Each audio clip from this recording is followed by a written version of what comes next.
Assalamualaikum warahmatullahi taala wabarakatuh. Syiralun puhaba Bandung. Ya, nyo kata merumpuk lom dalam video abusi dikenut tanggapi ke saboh video inong bale ya. Ya, yang katrip di tebit videonya cuma abusi hana abusi jawab lom video inong bale nya. Yang kepada inong bale ada majid draw ke bukan nonton videonya abusi. Nyawa abusi yang jawab video kah karenakah yang petebit video dan kayu edit foto abusi video abusi gambar masih mejak-jak. Kalau kang ingkat saw merumpok dengan kah?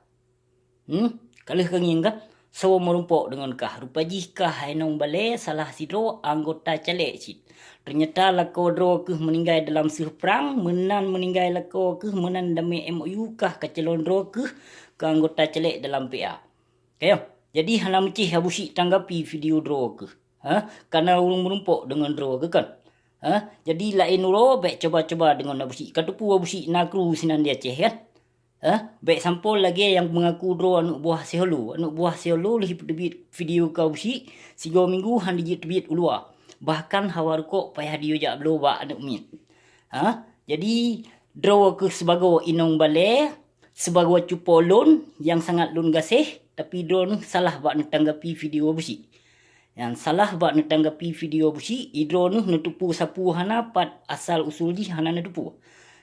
Jadi karena kali merumpok dengan urang kan, saboh tu sagain pegot video cut dah, saboh tu sagain pegot video li drone nu menyentuh tanggapi video abusi.